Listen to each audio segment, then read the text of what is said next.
My boy Randall, what's up? What's up, Chappy?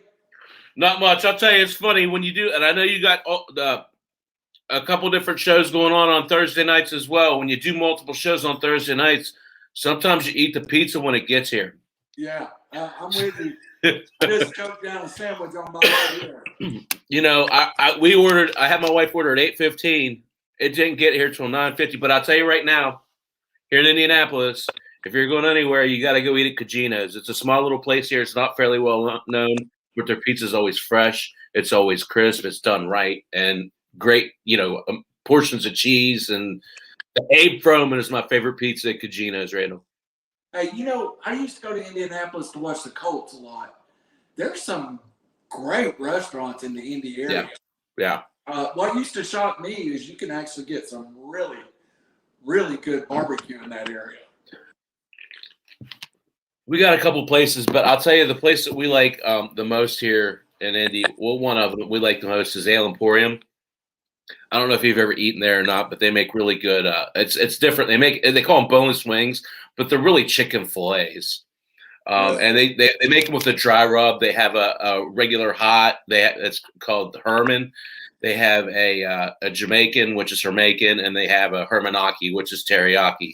They're all delicious. If you're in town, that's where I'd suggest anyone to go first and foremost is Ale Emporium. So my ex-wife's uncle worked in the seafood department at Meyer. All right. He did all the buying there, man. Used to be able to get some of the freshest seafood hookup out in the world up there, but yeah, it's great. It's crazy because it really is.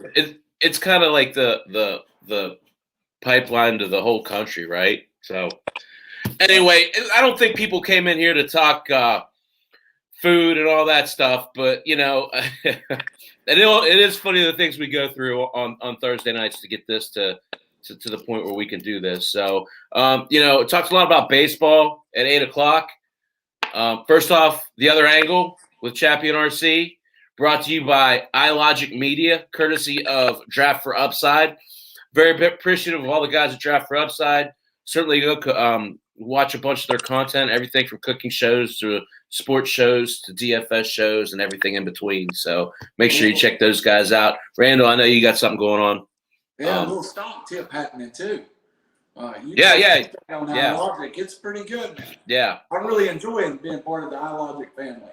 Yeah, it's been fun. So I know you're I always butcher the name. So what show you on Thursday nights, Randall? Train and Below show. Yeah. Yep. These Thursdays. Great guys. I call in every Tuesday or Thursday just to talk a little bit with them. It's a fun group of guys. You should definitely check them out. Oh, yeah. Great show. Great group of guys. Yeah. But without further ado, let's talk about this because, I like I said, spent the last hour talking about baseball. Kind of want to pivot because, we are in March now. It is official. Want to talk about some of these Cinderellas, some of these mid-majors, and we'll talk about their staying power and where we think they have the potential to go to. So, but without further ado, being a Mountaineer fan, I think you kind of have to talk about what happened this weekend and, just how good of a game that was. I don't know if you got a chance to watch the WVU Baylor game. Did you get the chance to see it, Randall? I actually didn't get to watch it live, but I did see on I had it recorded, so I got to watch all the ending of the game and then the overtime. And, then after I watched that, I was like, well, then I went back. I watched it in reverse. Like, I started in overtime, then watched the second half, then watched the first half. Okay. So it was a good, you know what? West Virginia is for real. Yeah. Yeah. Very much for real. Yeah. The thing, so, okay, before I start about West Virginia, I want to say a few things about Baylor. I've been a big fan of theirs all year, right? Yeah. I think that game Tuesday night really kind of solidifies, and I'll make this argument all day long, that they're the best team in the country. You think about who they've played, the manner they've done it, for them to come out, I'll tell you, watching that game, their legs got tired. They weren't hitting their shots because they were worn down. They fought through that. That's what a veteran team does. Right. And, everybody's took the best shot at Baylor this year. Yeah. And, Well, and they had every excuse to lay down, and they didn't. I mean, Baylor is one of those tried and true tested teams. Yeah. That Big So 12 poised. tourney is going to be so great. The thing about Baylor that people I think don't understand fully is their ability to shoot. You think you got them covered, and they just do this crossover and step back, and they are deadly with those shots. And they're versatile. They got 4 guys that can do it.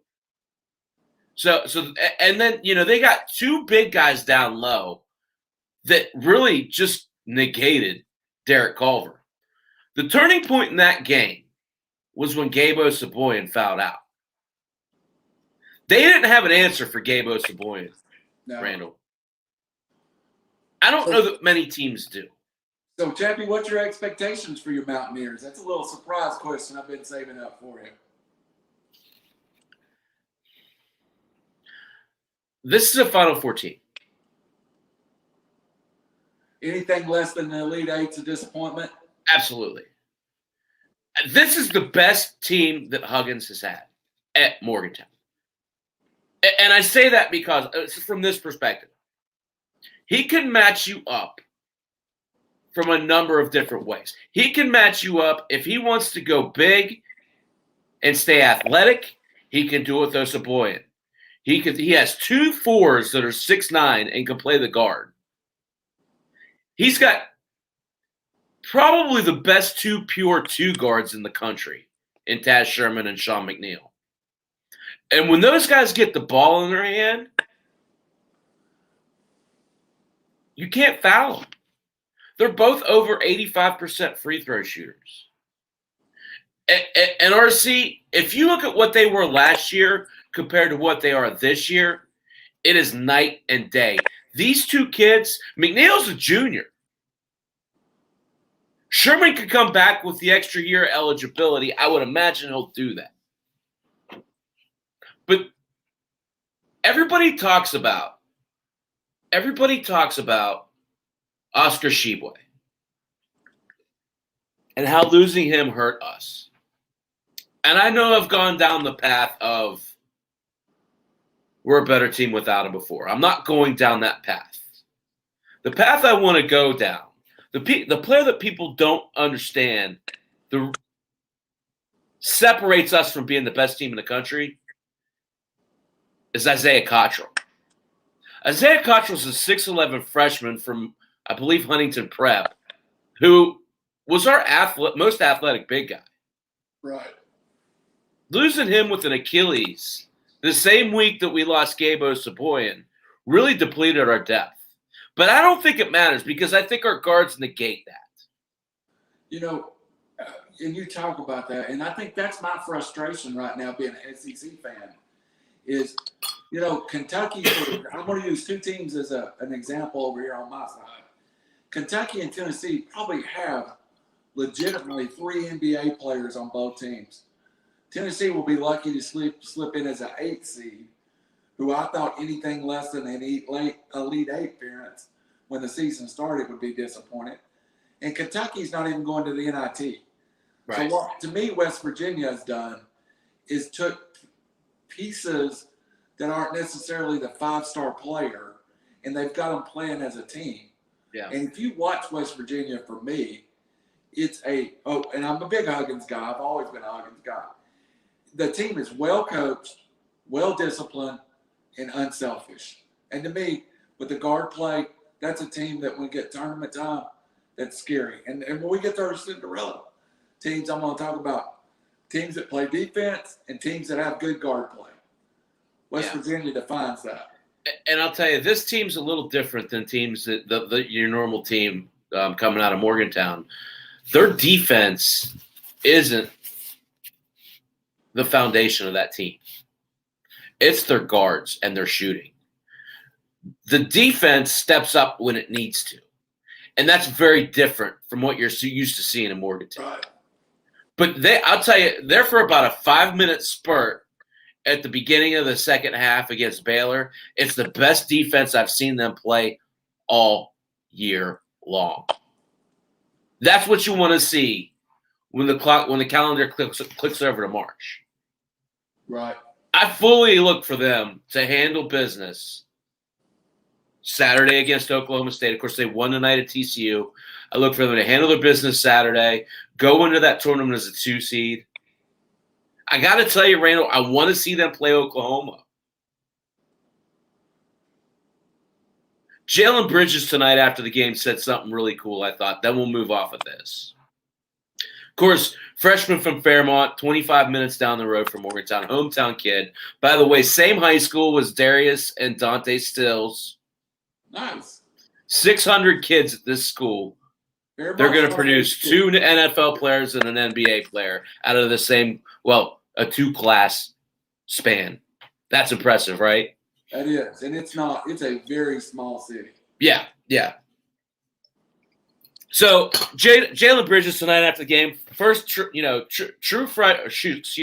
redshirt freshman, first triple-double of his career, 22 points, 12 rebounds. You know what he says in the post-game interview, Randall?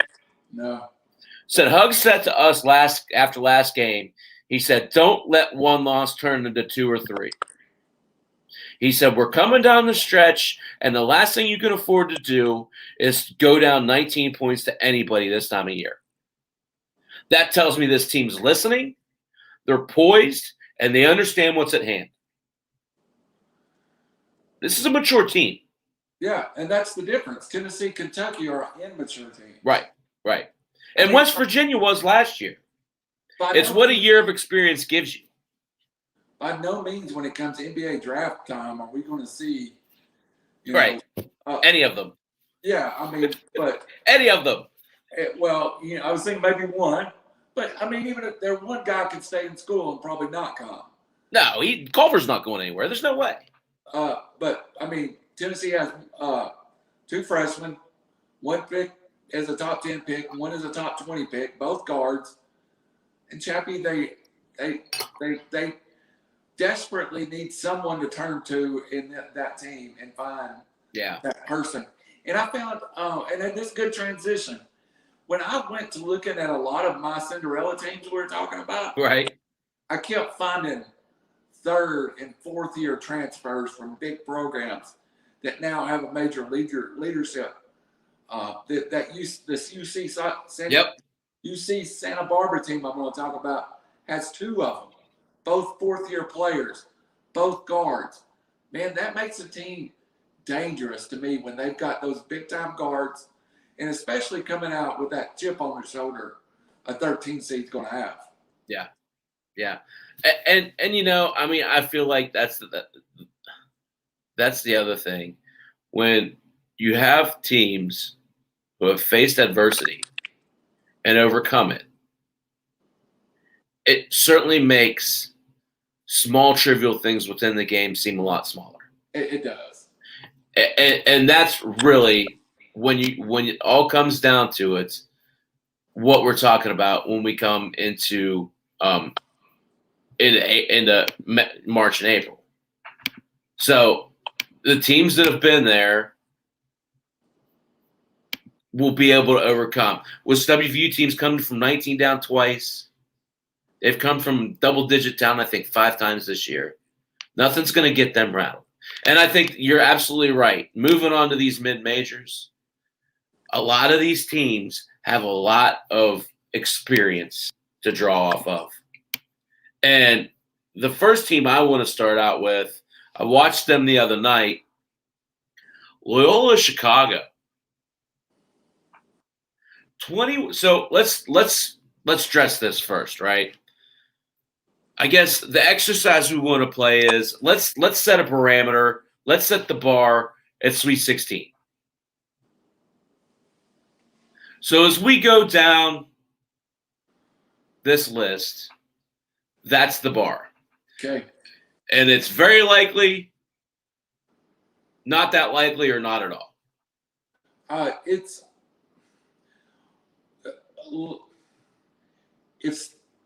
wow, you caught me with that one. So let me dress it for you. I'll paint the picture for you. All right. Loyola Chicago. We all remember them from 2017. Yeah, lost The to Dancing Nun, Charlotte. they went to the Final Four, everybody's darling, right? Freshman on that team, Cameron Crudwig, this year is their best player. He's Absolutely. averaging 14.8 points a game, 6.6 rebounds a game, and 3.3 assists per game. So He's shooting 61% from the floor. They're 9-1 in their last 10 games, Randall.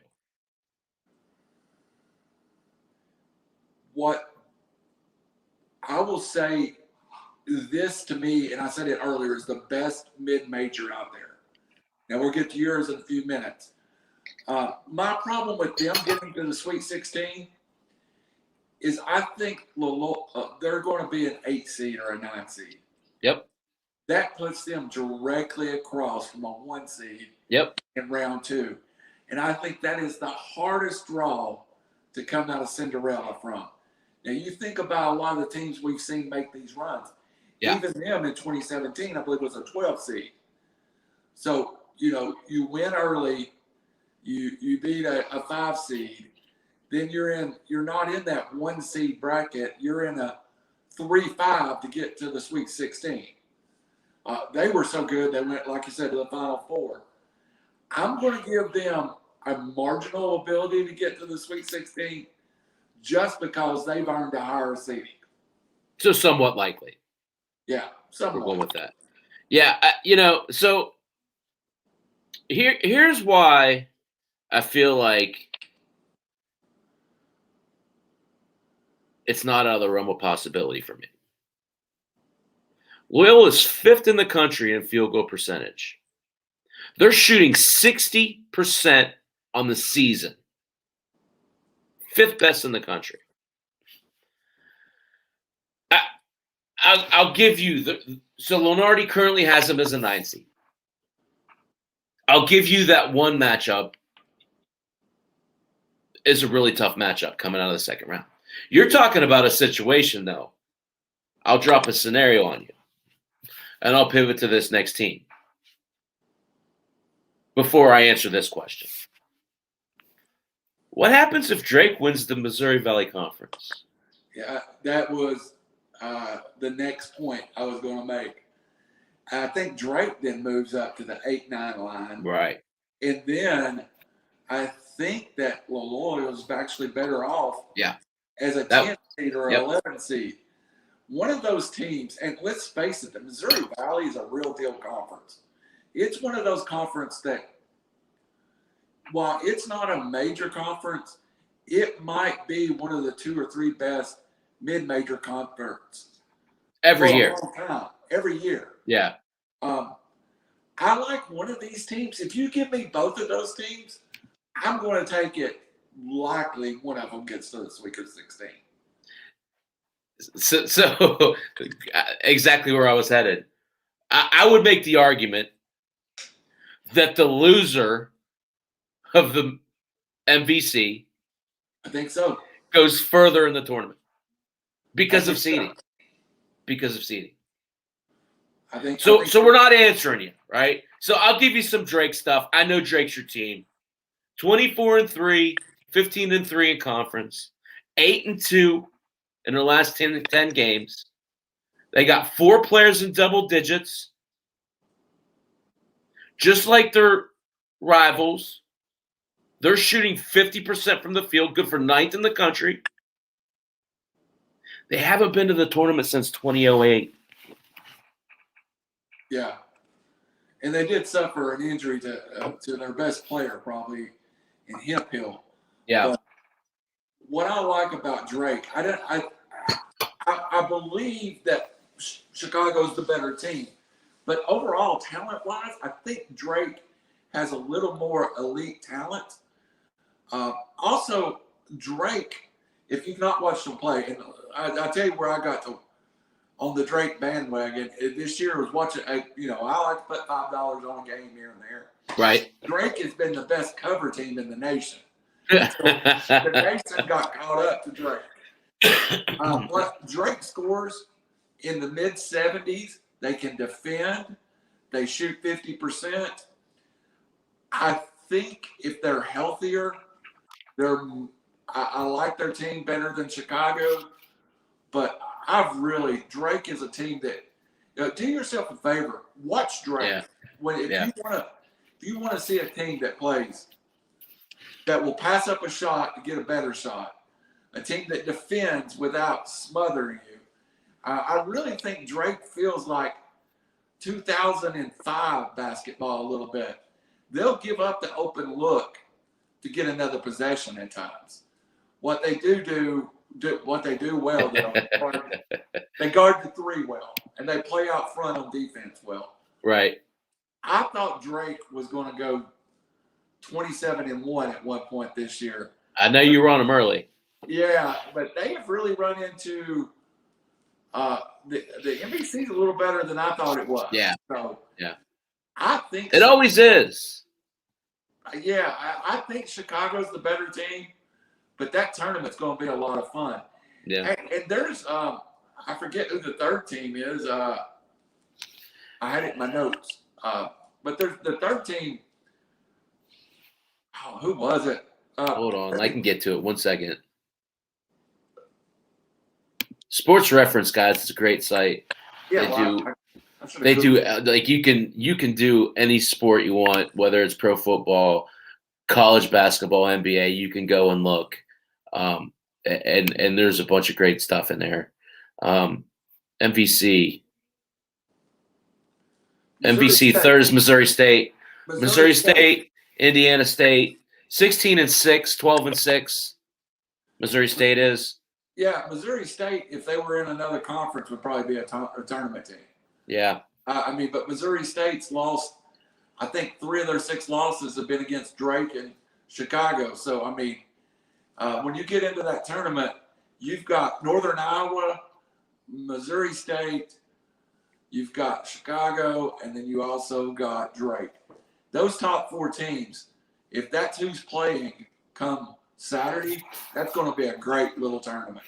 So let me ask you this. Who's the better conference, Missouri Valley or the Big East?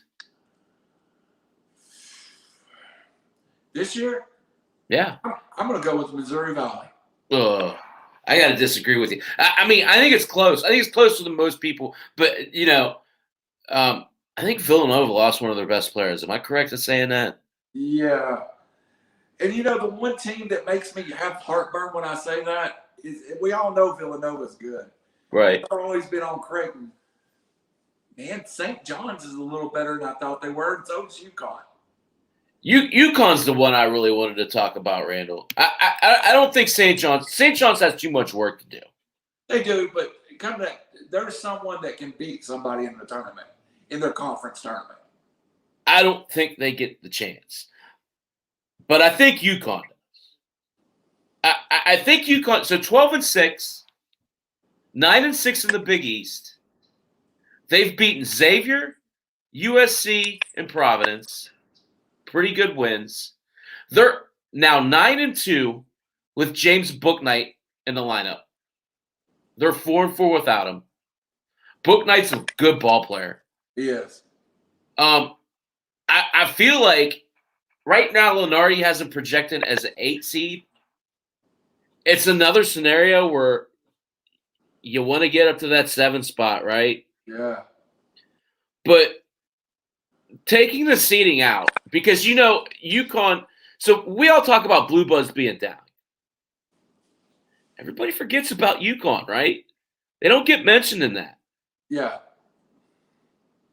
So UConn coming on.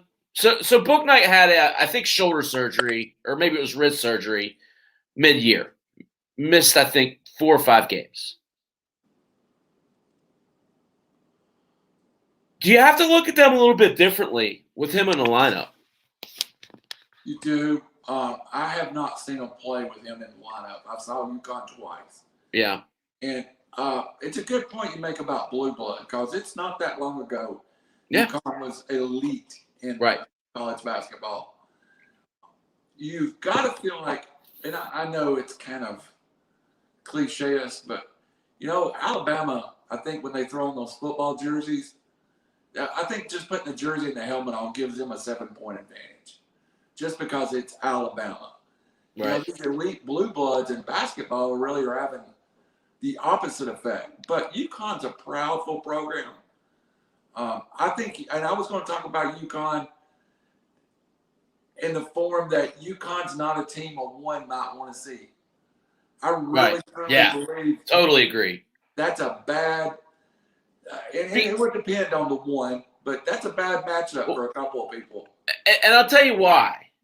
For me, anyway, because at that 8 spot with a 1 seed, usually those 1 seeds are used to being more athletic than that 8 seed.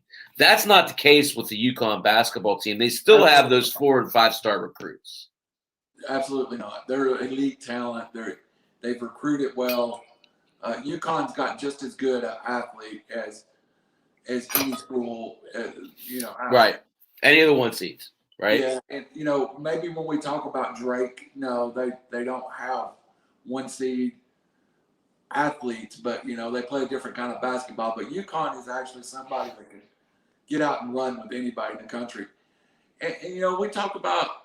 I was going to bring this up a little later too. Seems like we're on the same vein. Tennessee's on that 8 line too. Yeah. With 2 NBA quality guards. Right. Right. Florida has slid to that 8 line. And the thing about those teams, a lot of times with those teams, they're just playing well. They've had this issue. They know they're in the tournament. They just got to play well enough to get into the tournament. And then once they get into the tournament, it's a clean slate. Right. So a team like Tennessee or Florida, you're absolutely right, could be really dangerous. I watched USC last night out west. Great team. You want to talk about a talented team, and no one's talking about them. I mean, when you think about the Pac-10, really nothing comes to mind.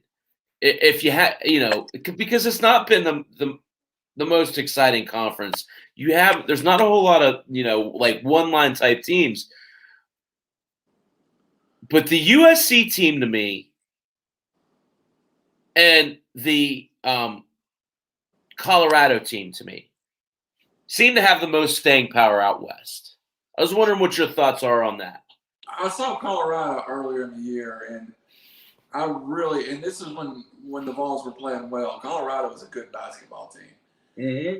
I love Mobley, the center from USC. Yeah. Even in the world of college basketball, he's a unique player. Yeah. He's an interior defender. He's a rim protector. He gives USC what you don't see a lot of people have, a true interior defensive presence. Right. I really like USC. They're there to me. USC, I think they're projected as a 4 or 5 right now. I don't think they're a team that you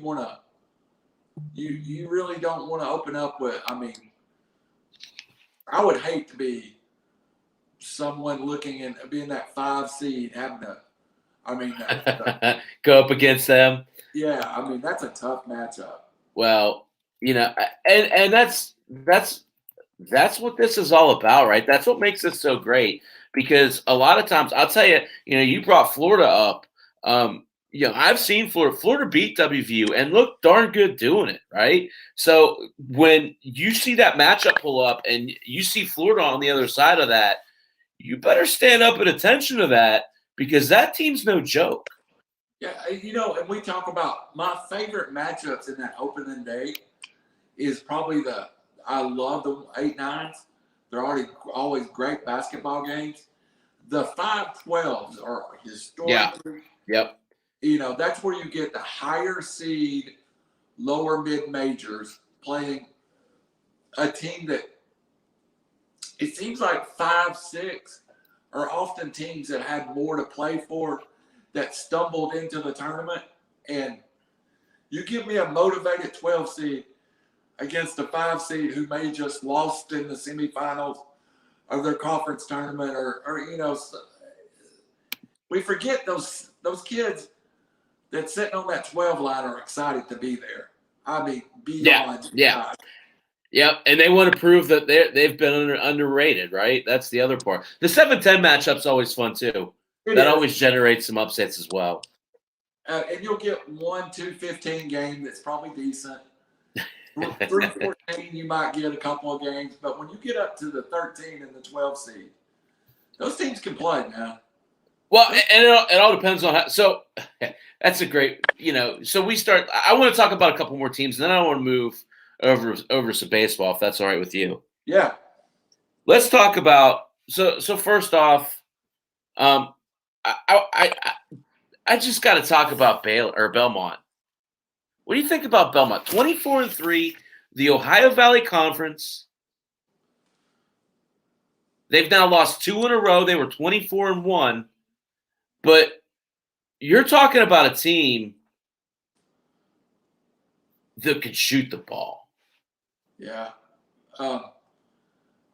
Almost Princeton South in their basketball program. They are well coached. Yeah. Belmont's just an hour or two up the road, 2 hours up the road. It's always been a program that's well coached, and actually moving up to the OVC has been a kind of a major move for Belmont. Belmont also gets some transfers occasionally that are kids that maybe went to a bigger school. I've seen Belmont maybe once early in the year, but I kind of worry about them hitting a skid right here before tournament time, and I don't know if it's something injury wise or it's hard to find information on that team, but that's a team since day one you've been on that. Yeah. I probably had them winning a game in my bracket at one point. Yeah. I love those teams that finish the year 28-1, right? And everybody goes, "Oh, they can't." That's absolutely who I always feel like my bracket with. RC, the thing for me that maybe differentiates these guys from other mid-majors is, unlike a lot of these teams, they generally tend to be guard-oriented. They generally tend to shoot from outside, make the free throws, be well-disciplined. And this team has that, right? They've got 5 players that average in double digits. 4 of them are guards. But the difference for me is the center. I'm not going to try and say his name, Muzinski. Yeah. Get it close. He, to me, at 6'11", 235, he kind of seems to me to make them a little different than some of these other mid-majors. Well, that's not a kid most mid-majors gets. Right. Yeah. So, I don't know. For me, I see them winning the first weekend, maybe getting to that Sweet 16 game, but most likely to me, they're fun to watch. I don't know if I can see them getting to that second game. Yeah. It's the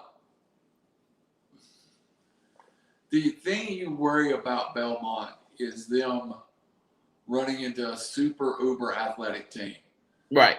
They've got to be able to stay in half court.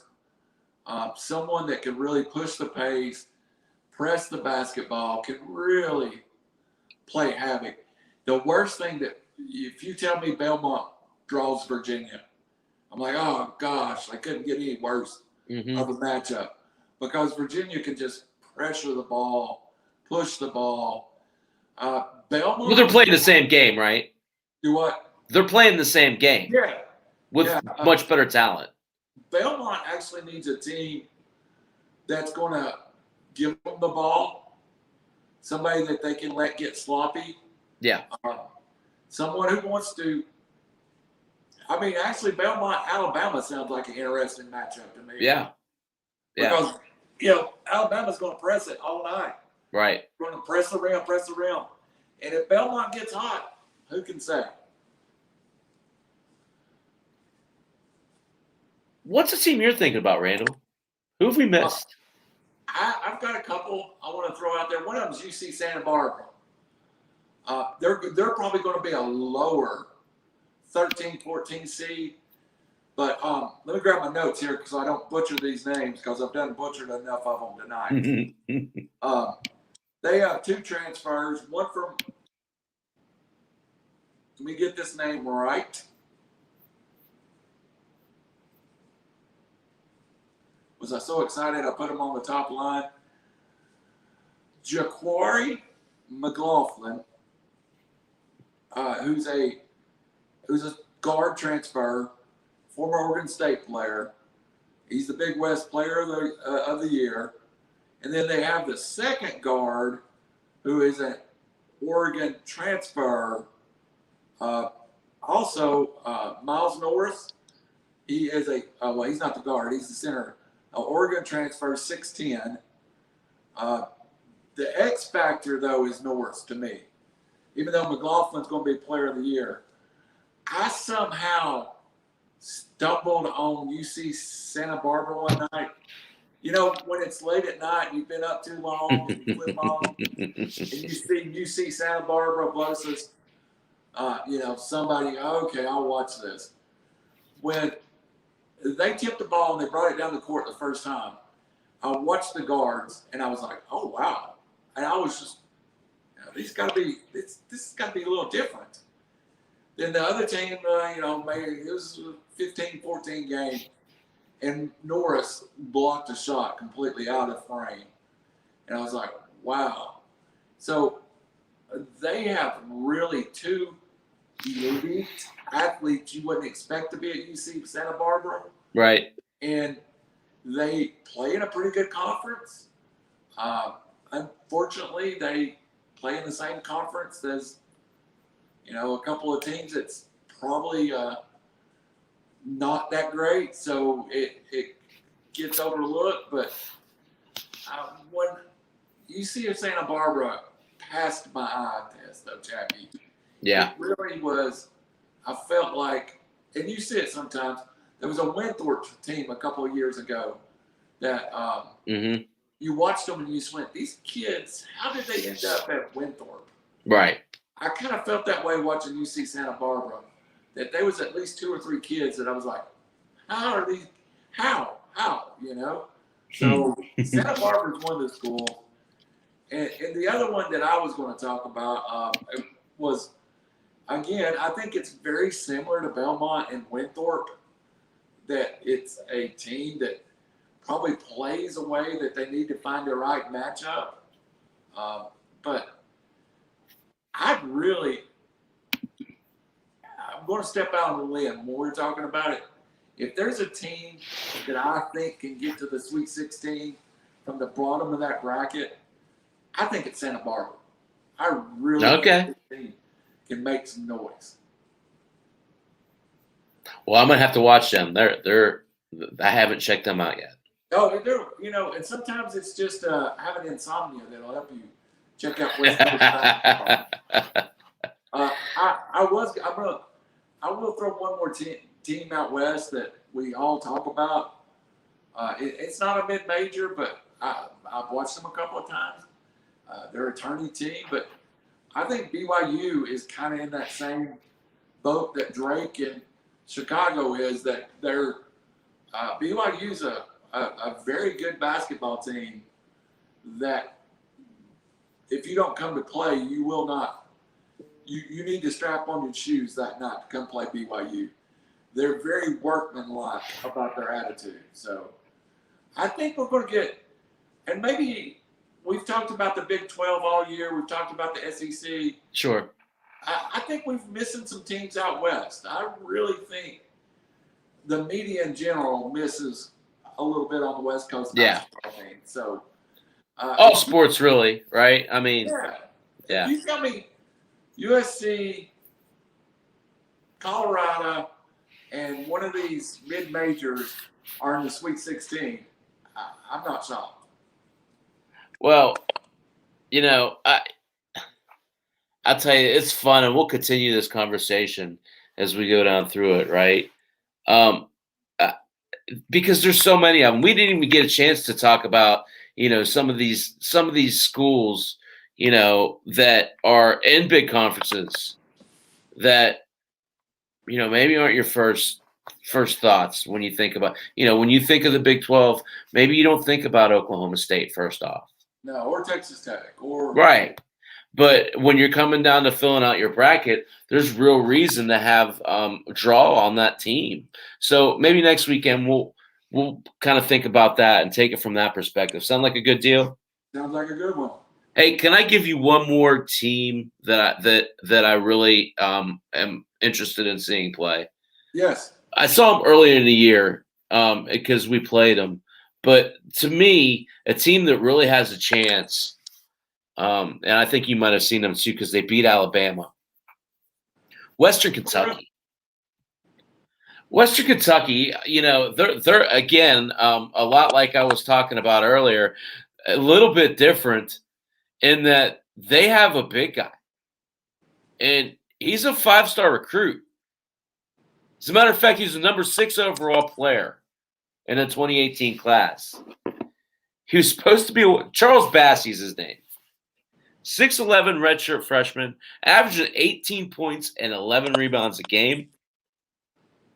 This is a guy that when you're looking at a bracket and you start looking at this guy, he should scare you. Have you seen this kid play yet?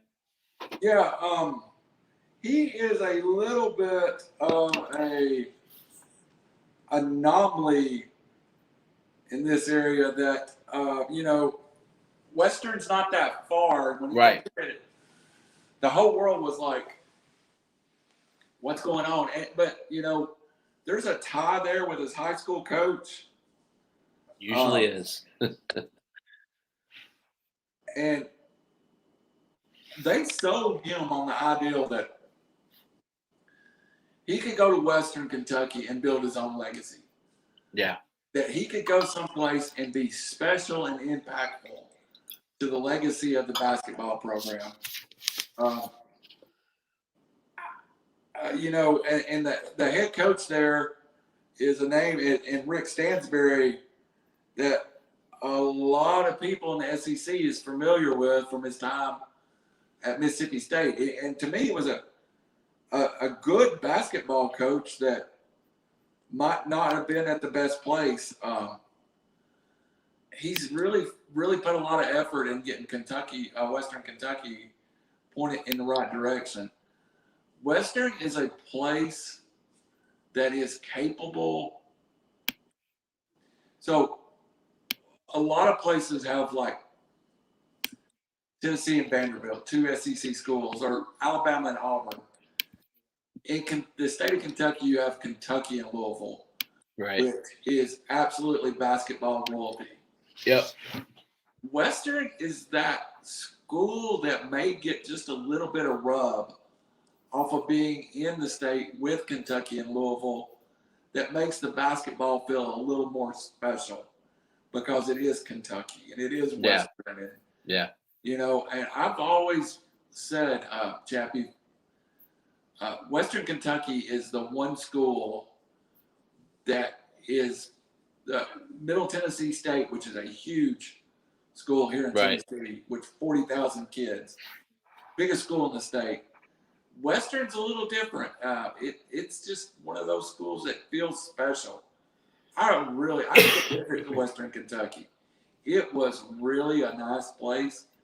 And if I was a kid and I'm not an NBA, automatic one and done kid, and I'm not getting the offers I want, Western Kentucky would be a place I absolutely would go. A friend of mine's kid went through a girl basketball player, went through the recruiting process several years ago and was recruited by many SEC teams, many ACC teams. She signed at Western Kentucky. Nice. And there's something a little special about that place. Yeah. Well, I'll tell you, I feel like they got a real chance of all of these teams that we've talked about today. I feel like Western Kentucky with that big guy really is special, has a chance to make it through to the Sweet 16. I don't know that we've named a Sweet 16 team, aside from UConn, better than Western Kentucky. Who's the best of the group we talked about, Randall? Well, I guess we're going to throw out the Pac-12 guys. So let me. Yeah.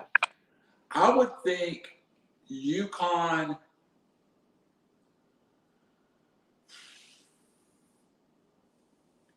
I'm debating whether it's Chicago, Western Kentucky, or Western Kentucky, Chicago. So Yeah. If it's that close, then your point is, well, Western Kentucky is right there. Yeah. I'm convinced that maybe Western Kentucky might be as good as UConn. That's steep. I mean, the one piece they have is probably better than any other. All that group of schools, Yeah. He's probably the best player among all of them. Yeah. I just don't I would know agree. about Western Kentucky's core outside of him to say, oh, duh. You know, but you never know. Come tournament time, one great player can win you a game. Well, yeah, it happens every year. So Hollingsworth's the other big player. He's a 6'2" guard Yes. on that team. So it's kind of a 1-2. 17.8, 17.8, 11.8 from Bassie, 14.2, 3 rebounds, 2 assists from Hollingsworth. So aside from that, everybody was single digits. But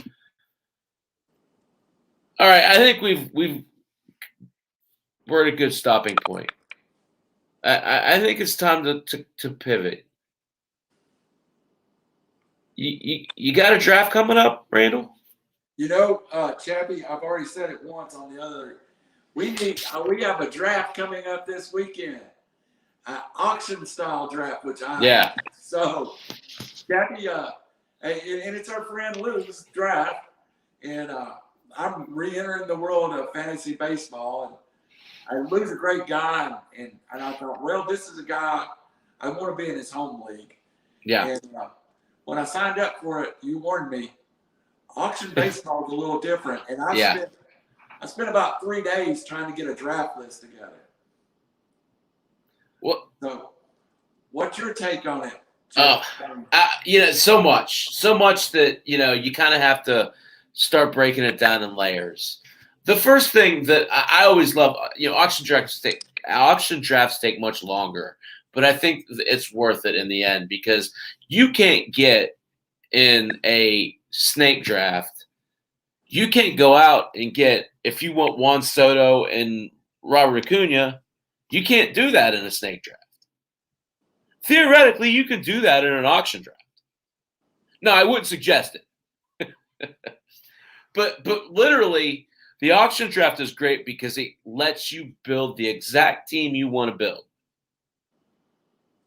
And the ultimate part of it is it's all about strategy. That's the part of fantasy sports that I love the most is the strategizing to beat your opponent. Because bet your whatever, there's going to be guys at the end of this draft that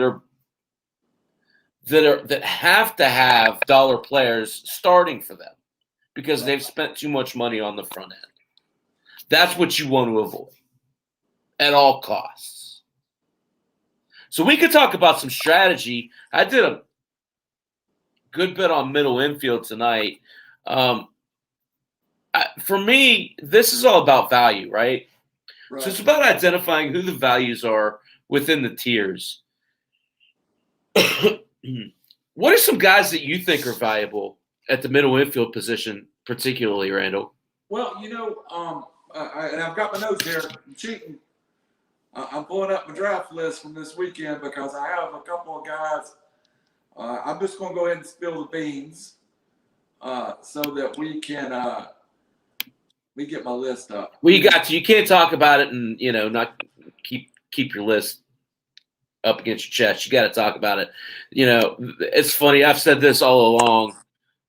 If you're getting on here and talking about it, it's not about trying to trick people. I'll give you my list. It's all about executing that list after that. Yeah, right? 100%. So one of the things that I do when we get to talking about value, so there's so much in the middle infield that once we get down the list some, that I like to find players that are multi-position eligible, Chappy. Right. That's been my key to my fantasy baseball career. Is that there's two different kinds of leagues. I believe this is a set your lineup once a week, but there's the daily lineups. Right. When you have those guys that are eligible in a bunch of different positions, you never know when you're going to need that outfielder or that infielder / outfielder. So some of the guys that don't put up huge stats are some of the guys I target sometimes. I know from St. Louis that Tommy Edmond is eligible in about 4 spots. Right. That's a guy that I really covet on my team because I can move him around, I can plug him in, and also the other factor I have going into this draft, Chappy, and I look at it opposite, I guess, than some people. Shortstop is super deep, right? So everybody thinks wait for a shortstop. But it's so deep that if you don't get one of those 12 or 13 guys at the end of the draft, that you're going to be out the door and you're going to lose so much ground. So I'm going to put a high value on maybe not the first tier of shortstops. Right. And everybody's talked about Anderson. Nobody in the world is going to underestimate Anderson's value. Right. But I really would like to maybe come away with, no one less than Rosario, but no one at the top of the list. I don't want to overpay, but I'm kind of targeting that DeJong, Anderson. Anderson's really my cutoff point. I'd like to have one of those guys in front of him. At second base, I think I am going to target somebody that's eligible in multiple positions. I'd love to have DJ LeMahieu, but, that's about as sleeper as me. Another one more other guy that I've thought about, and I really want to maybe catch a rising star with Biggio, or maybe catch that guy that's not all the way established like Brandon Lowe, and do a little prospecting. So I've got my budget set, and it's high at middle infield. It's 60, but that's not going to reach the Tatis and Albies and be able to pair that team up. Maybe I can get one of those guys, or maybe I can get one elite middle infielder. But I really think that I'm going to come away with a nice utility player somewhere in there. Well, I'll tell you. I mean, for me, and I said this at 8. I'll say it again now. I'm similar from you in that I am not going to be targeting 1 through 5, generally speaking, from a shortstop perspective. It's just going to be they're going to go too early in the draft, and they'll be overpriced. So I'm not interested in Tatis, Turner, Story, Lindor, Machado. In this format, in this auction format. Where I will be targeting is that next tier, like you said. So in particular, I'm looking at guys like Bichette, Bogarts, Seager, a little further down. Really interested in your boy Dansby Swanson. Call Dansby Swanson Corey Seager light at 8 o'clock. To me, he's one of those guys that we're looking at. If you project his numbers out from last year for an entire year, you're looking at a 28 homer, 12 stolen base guy. I feel like that's a good floor for Swanson. And then you throw in a 274 average to go with that. I'll take that every day of the week, especially as my second shortstop, as my middle infielder, if you will. Because I'll tell you one thing that I've rambled on about for 2 weeks now. For me, I don't care if you want Story or Turner or Bichette or Bogarts or Seager and Anderson. You better target these guys, and you better do it in couples as far as I'm concerned. I will be spending extra at shortstop, and I'll be doing so because when you get a guy like Bo Bichette. So here was my argument earlier. This time next year, we're going to be having the argument, who's the better shortstop, Bo Bichette or Fernando Tatis Jr.? Wow. You're getting Bo Bichette in a draft in the 3rd round. Tatis is going 3 overall. Right. So needless to say, in an auction scenario, I feel like he's massively underpriced. You're talking about a guy who has always kind of been driven off the fact that he's got Vladimir Guerrero there that everybody's going to talk about. That drives him that he's not even – Dante Bichette's son's not even the star player on the team, but he's the best player. You're talking about 30 homer, 20 stolen bases with a 300 average.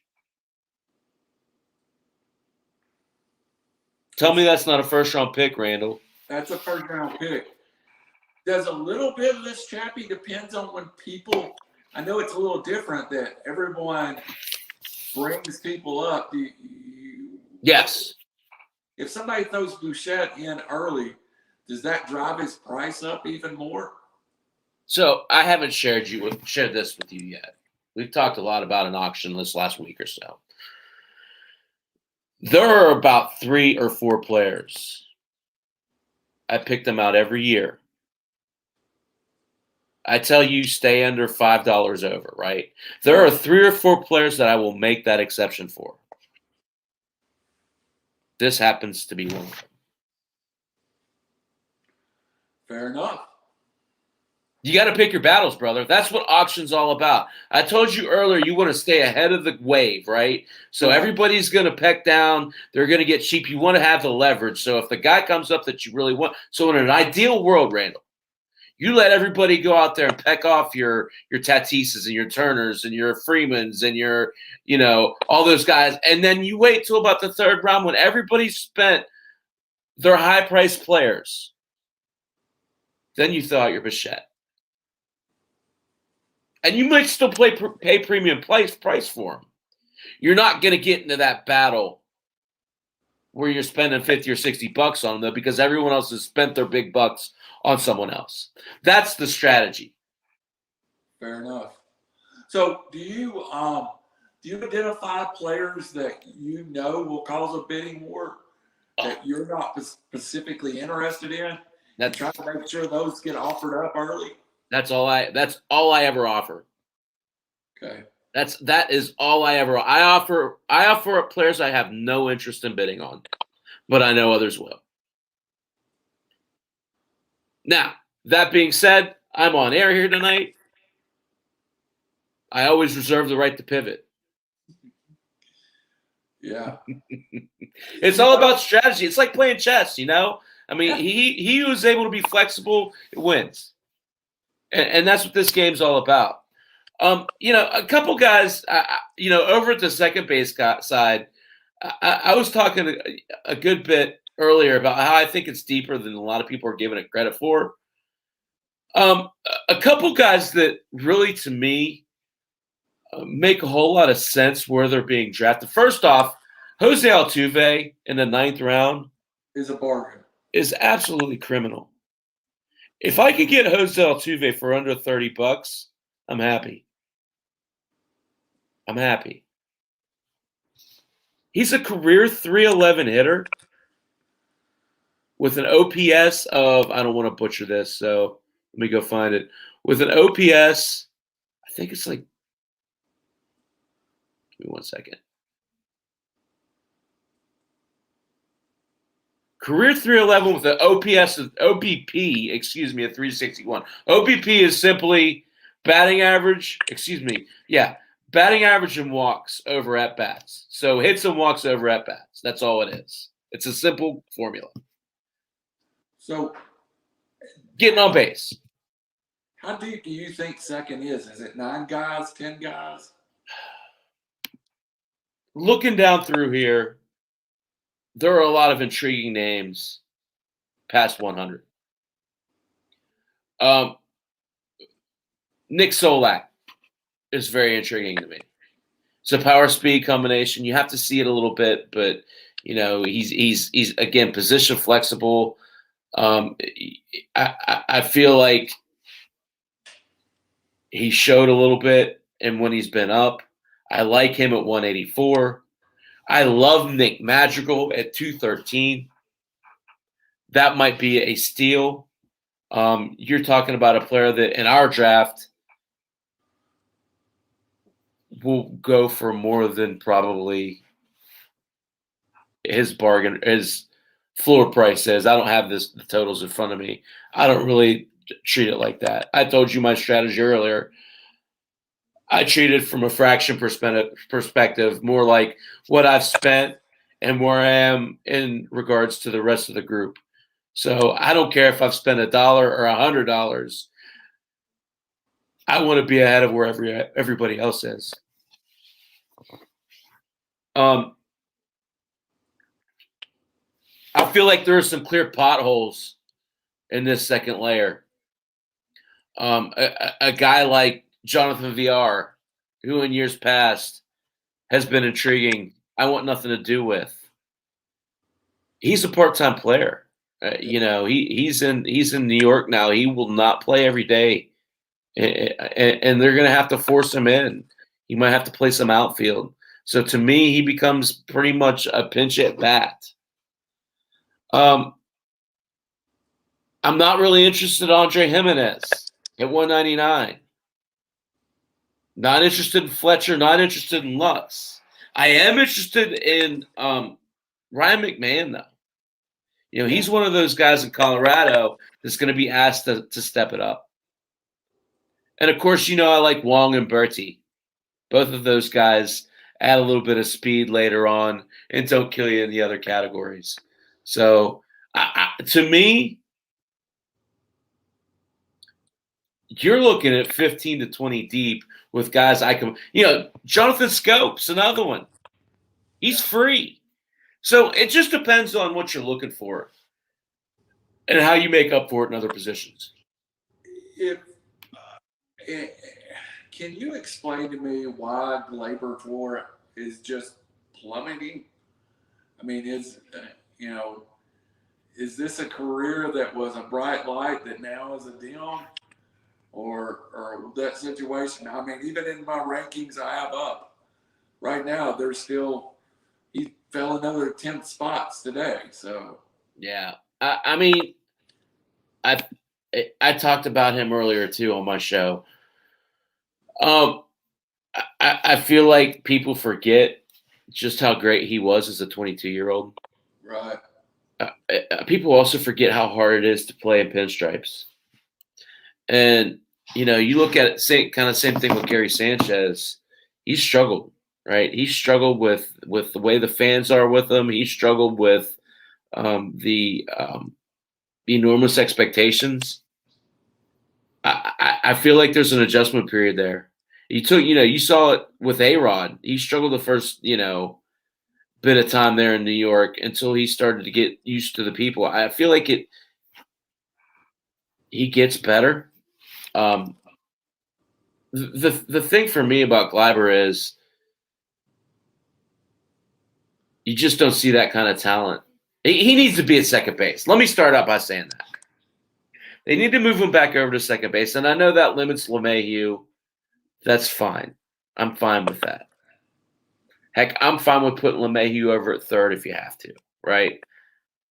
You need to get a defensive shortstop in there to take some of the pressure off of Torres in the field. And I think that's where it stops and starts with Gleyber Torres. Now, with all that said, Randall, that's probably not going to happen in the near future. They want him to be the shortstop. So maybe that affects his offense. And I think that's why you're starting to see him drop. But here's my take on it. Now's the time to buy. Yeah. Because he's just too talented of a player to be taken in the 6th round. I agree. He's one of my guys that I kind of was like, yeah, don't get this. Especially that he continues to plummet even past where he was at. I mean, you're talking now, I think the projections I just pulled up has him as a 6th or 7th round pick. just doesn't even seem possible to what 2 years ago was. I mean, injuries will do that though, and he had, I believe, a hamstring, Right. and that people don't take that into account. That maybe when you come back from a hamstring, you're not 100% right off the bat, right? I like Gleiber. I really like him at that price point. I'm trying to pull up some auction numbers, but I'm having a hard time. Do you have that in front of you? I do not. I have one more. I just pulled up somebody's profile to ask you a question. Well, I'll see if I can get that in just a second. But it's a guy, and I dropped out of fantasy baseball a couple of years ago. I don't know a lot about, and I actually wrote a note to myself to ask you about Dylan Moore. I really, I've been gone for 2 years, and evidently this guy became a thing in the last 2 years. Well, it wasn't even the last 2 years, really. It was really last year. I mean, you're talking about a career minor leaguer who really just kind of came into his own. Now, the thing about Dylan Moore is he really does have that power speed combo. Late bloomer, he's 28. Like I said, he's never really been too highly touted in the minor leagues. He's never been a top prospect or anything like that. But again, the thing that does stand out is the fact that he does have that double-digit homer, double-digit speed potential. And, when you bring that to the table, it changes things. And, the big difference when you look at it, the reason why we're talking about him now and we weren't last year is the average. He jumped up 50 points in his batting average. And, to me, you're talking about a 38-game spurt. I got to see a little bit more than that. And while, yeah, I see where he's going, fairly high in some of the, 143 to me seems a little ridiculous. I just kind of feel like it's a little pipe dreamy to me. If I'm going to spend at that price point, I'll wait and I'll get a Jorge Polanco or a Paul DeJong or even a Berthe. I'll tell you the one sleeper that I haven't talked about, and Willie Castro, to me, he's not a defensive player, Randall. So we're talking about Detroit Tigers, shortstop, third baseman. His ADP is 299. Okay? So he's free. You get him at the end of your draft, probably maybe a $2 player in auction. But he has a unique blend of average, speed, and power that profile really nicely given full-time playing time. You're talking about a guy you can get at the end of the draft. He had 349 last year. 6 homers and 24 RBIs. Multi-position eligible. It's not like Detroit has a whole bunch of other options. I really like Willie Castro. And I was wrong. He doesn't steal a lick. You got to admit when you're wrong, right? He's not going to steal you anything. But that power average combo at the end of the draft could be something really special. Especially for a buck. Yeah. Yeah. Or even 3 for that matter. I got this price on Glaber, and he is such a tier. You have him and Marte and McNeil priced right at $16 to $17, and then there's a huge fall off to Seaman and Moustakas at $11. So he's the backside of that tier, which happens about 8 or 9 according to these prices. What side are you on? Roto Rizzo Ball. Okay, Razball. Yeah, I think that's where I think that's where these came from. I'm looking at a spreadsheet. Okay. I mean, and it doesn't matter. Those things, I always say that. And I know you've heard me say this. I don't put too much faith into any of those rankings because if you're not making your own rankings, you're doing it wrong, right? Right. Because if you want someone to tell you who to pick, then what's the point of doing it? I mean, that's just how I feel about it. So I always kind of use these as guidance. And I mean, to me, I'm looking here. I'm on Fantasy Pros, which I trust a little bit more. I'm looking for Gleiber's an $18 player. Yeah, they had me, I think 16, 17. So I feel like you want to talk about. So let's talk about strategy. Just looking here, you're gonna spend. What would you rather? Let's play that game, Randall. Would you rather spend $39 on Trey Turner, or would you rather spend $36 on Altuve and Torres?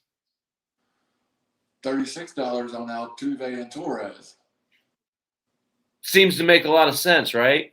Right, because if you've spent $39, you're probably got $1 starter at second base. Well, and so what you're doing here. So the thing we didn't talk about in this show, let's not forget what we're driving down to.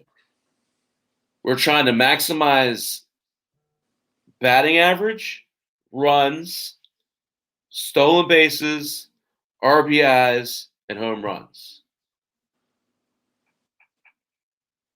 Who left Houston this year? Their leadoff hitter? Yeah. Springer. Who's going to hit leadoff for the Astros this year? Altuve? Makes a lot of sense to me. If Altuve hits leadoff, you think he'll steal more or less than he did? I would go with he's going to steal more. Yeah. So career highs for Altuve, and I'm doing this off of memory, 56 once. I think he had 38 and 36, and then like 33, 32, and 30. 6 times he's been above 30 stolen bases throughout the course of his career. Well, all in all. Well, and I think so I'm going to throw one more thing out, and you can give me your take on this too. I think unpopular and popular teams, their players sometimes get overpriced and underpriced, and no one's more hated than the Astros. And it seems Totally agree. Seems like to me that Astros are very underpriced, while the Yankees and the Cubs are very overpriced at times. Yeah, and I mean, the thing about Altuve to me that makes a whole lot of sense. Yes, there's that unpopularity, and that is a thing. You're absolutely right. How many other second basemen have the potential to steal 40 bases? Not a lot. I can count them on this finger. Yeah. And he plays in Kansas City. And that's a stretch. I don't see Merrifield stealing 40 bases. I could see him stealing 30. I could realistically foresee a scenario where Jose Altuve steals 40 bases this year. Now, I'll talk about this. I talked about it earlier. People talk about the pitch tipping affecting Altuve's year last year. And it might have. It probably had some effect. Altuve lost 2 family members last year. Yeah. During the season. And he didn't talk about it. He asked to keep it private. But his teammates said that they could tell a difference in his mood. He wasn't as jovial. He wasn't having fun at the park. This year, reports are much different from Altuve. That he's happy again, that he's joking around with his teammates, that he's having a good time. So I'll ask you again, Randall. A career 311 hitter, 31 years old. Is Jose Altuve massively underpriced at $18? Yes. Yeah. Now, and what is the downside there? 280 and 15 Right. steals? Yeah. That would probably be an $18 player, wouldn't you agree? Right. So Yeah. his downside is probably equal to his price. I mean, I don't see a scenario. He's not going to hit 211 again. We've identified the issues with why that happened. To me, that you can write that off. That's explainable. So now I don't need him to hit 311. I don't need that. I need him to get up to 280. What I need him to do is steal bases. But I don't need him to steal 40. Heck, I don't even need him to steal 30. If he steals 25 bases and scores 100 runs out of the leadoff spot for the Astros, he's at least a $25 player. Absolutely. Anything outside of that is house money. So I'm buying in on Altuve because the potential for so much more is there. And the ability to maximize that potential is really low. Make sense? Yeah. A lot. It's fun doing this, though, right? Yeah. I mean, I didn't even have Altuve on my, I just assumed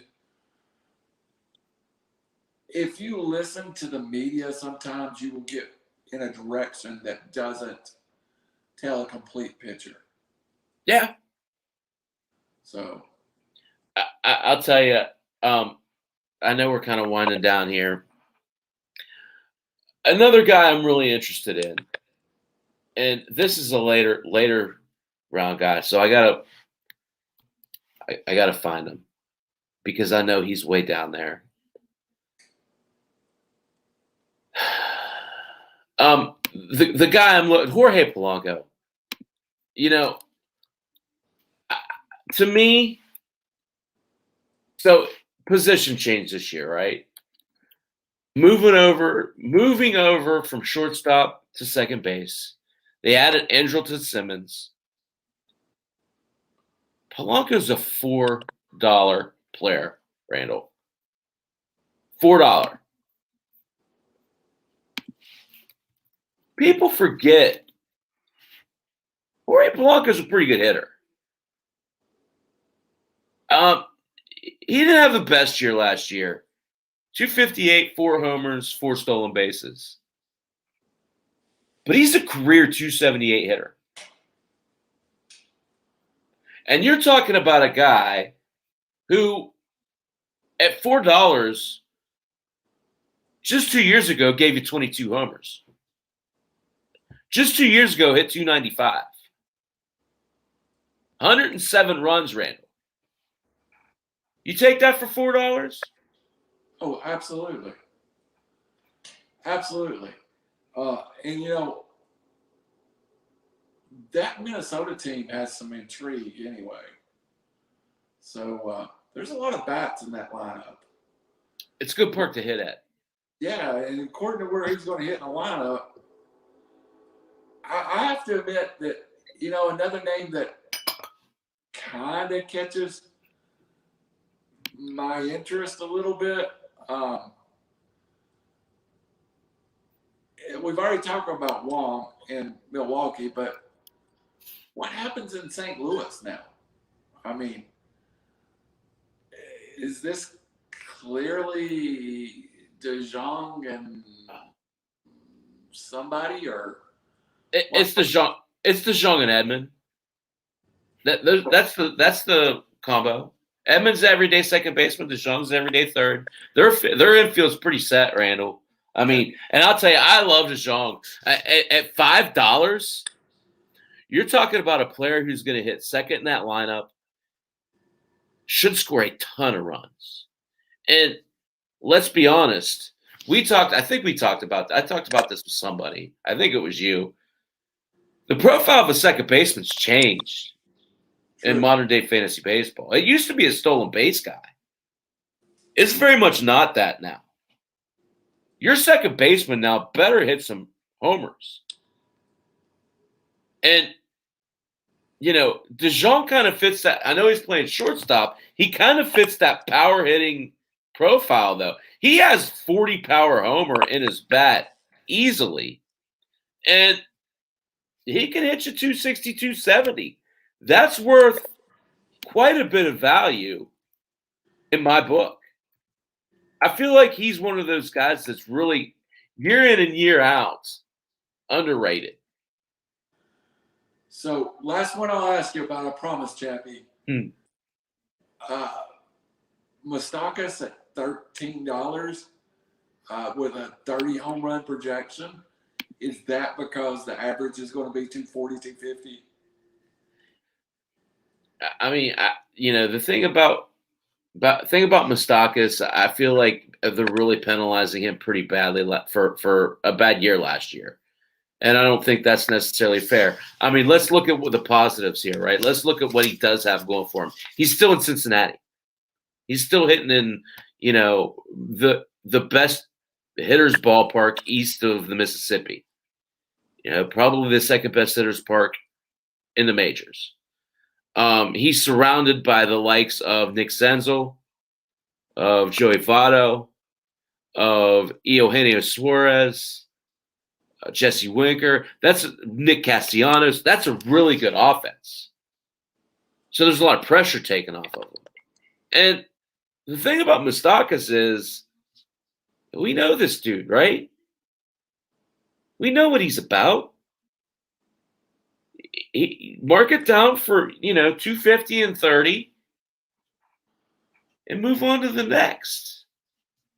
Now, scenarios, aren't they? Yeah, well, I mean, he's a consummate professional. You know what you're getting from this guy. You can play him all over the infield. Of course, you want to put him at second. He profiles much better as a second baseman. Very much Paul DeJong-like. I mean, to me at 13, I'm looking a little lower than that because I'm able to. So how I do this, I'll look at the lowest I'm willing to go, like the lowest 3, right? And I don't want to go to the lowest of the low 3. I'll probably want to go the highest of the high 3. But do so at a value, right? So again, I've given you a couple of those scenarios. It's about finding those guys later on who could really far out surpass what their expectation is at the price point you get them at. I think Mustakas is a little underpriced, but maybe by $2 or $3, not by $7 or $8 that Polanco is, or that DeJong is, or that some of those other guys we've talked about is.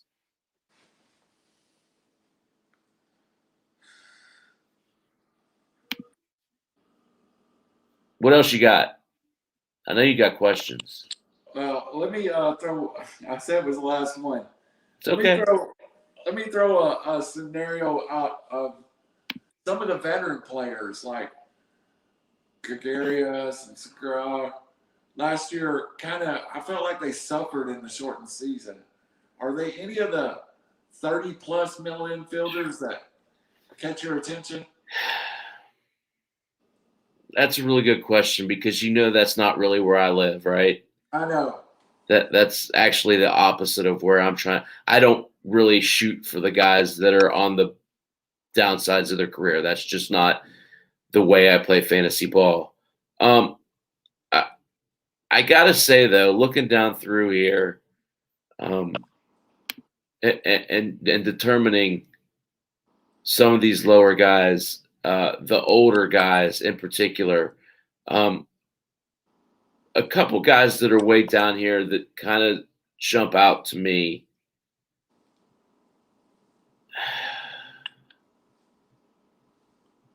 That's too low. Um, you know,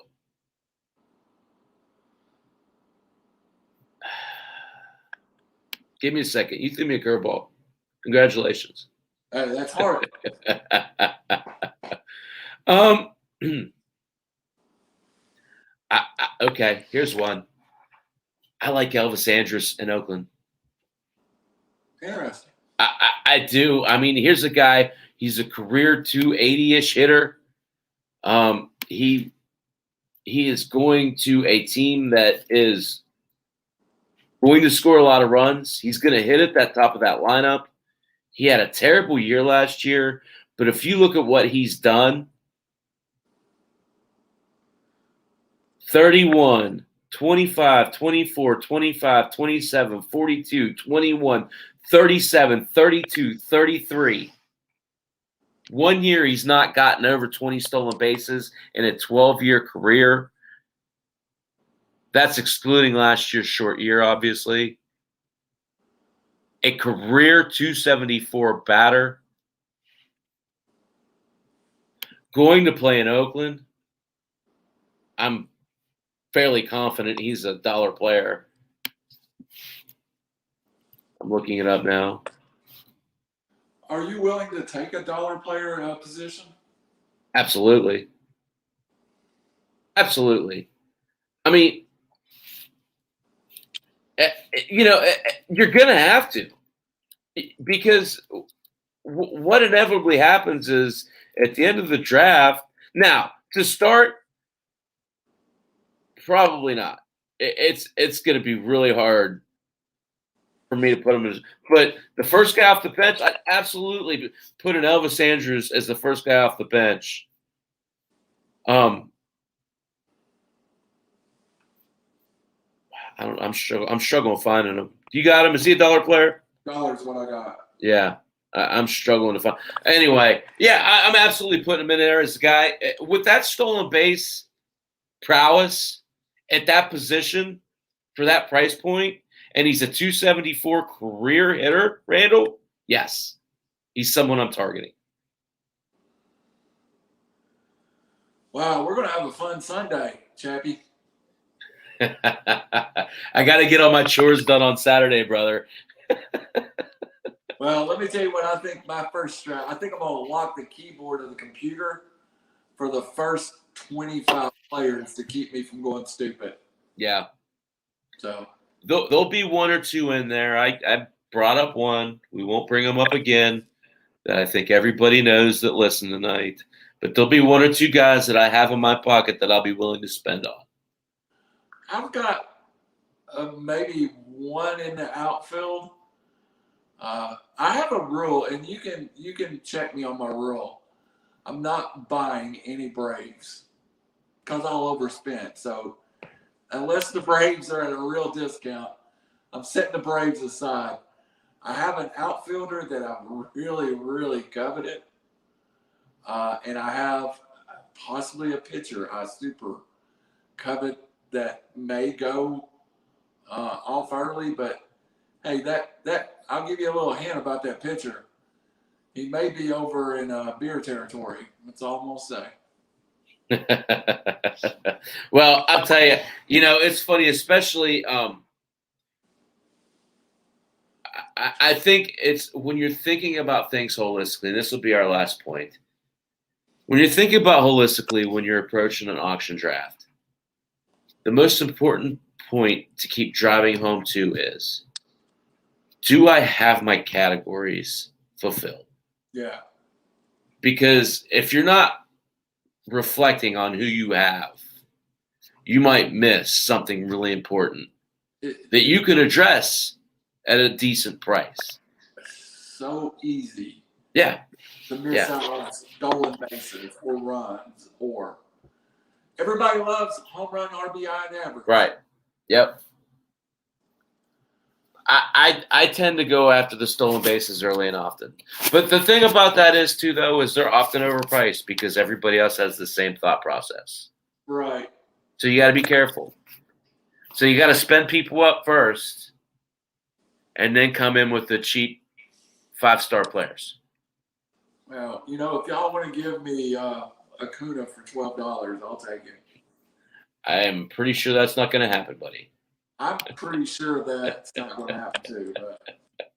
But there's some truth that I love Acuna. He's my favorite. I'm going to say it. There's some truth to the article I read today. Someone like Freddie Freeman, who I absolutely love, is my favorite player. I'm looking at a Freddie Freeman jersey hanging in the hallway. If I get in a bidding war for Freddie Freeman, I will get emotional about it. So, unless that price point is ridiculous, which it won't be, there's no point in me getting in a bidding war that's about my fandom and not winning the league. Hey, it happens though. I'll tell you, actually, it was one of Lou's leagues where I had executed just like I told you I wanted to do. I had kept my money close at hand. I hadn't spent much. I bought a player or two, but then again, this was 2 years ago. I had my eyes set on Bo Bichette. I thought everybody was spent down. Randall, I made the mistake of throwing him out too early. And one other dude had a bunch of money. And I think like the top shortstop that year was Francisco Lindor. And I think he went for like $35. Bichette went for $47. And I got him. I got my man. But it was one of those things where I just miscalculated the audience and what everybody had to play with and the extent to which – and it was funny because everybody in chat room was going nuts when it was happening, right? But it was one of those things where I had built in that cushion, and I had him rated higher than some of the other shortstops, so I felt comfortable doing it. Yeah, I'm sure I'll overspend at some point, but I'm going to very strongly try to not do that. And yeah. I do have a little, and I've took and made a little 20-player cheat sheet, and they're players from every category, every range of prices. But there are guys that I've looked at, and I feel good that I want on my team, and I feel like if they go close to their price, I should be bidding on them. The only problem I have is a couple of these places, I've got 2 shortstops on the list. One's my primary, target, and then I have a couple of secondaries. Well, I keep marking my secondary out and changing it because I'm so sure I'm going to get my first guy. I keep coming up closer and closer to my first guy's price. So I really am trying to build some tiers there. I miss on this guy. I'm not going to go for the next guy just because he's a similar price, The next guy I like is $7 down. So yeah. Well, and that's the thing, it's almost like you have to build a bucket, right? This is where I'm comfortable. This is where I want to go. This is where I'm comfortable in the middle, right? So it'll be fun. I mean, and again, like I told you, you're always recalculating where your budget is, where you are versus the crowd, and how you want to approach the next step. So I'm looking forward to doing it. We'll see how it goes. All right, man. I'll see you Sunday. All right, guys. Yeah, I'll tell you. Chaps Fantasy Chat Thursday nights at 8. iLogic Media is the site. Draft for Upside is the the other site. But Chaps Fantasy Chat is Thursday nights at 8. The Other Angle with Chappy and RC, OA, Thursday nights at 10. Love doing this show with you, RC. You want to plug something? I'm going to plug the guys at the D. Swain Below show. Great guys. You should watch them. Also, I'm going to plug next Sunday that we're going to have the Bracket Buster special. Yes, sir. coming up, and we'll have more on that next week. Also, I want to plug our friends at iLogic. There's some great things going on over there, and Yeah. a great cooking show. Yep. It's become, when I go to lunch, man, it's kind of replaced YouTube as where I go watch videos at. So yeah. And my fantasy golf game is greatly improved. Yeah. Join our Logic family. You know who I'm talking about. Yep. Thank you, man. Yep. All right, guys. We'll see you next Thursday. Until then, enjoy the games. Good night.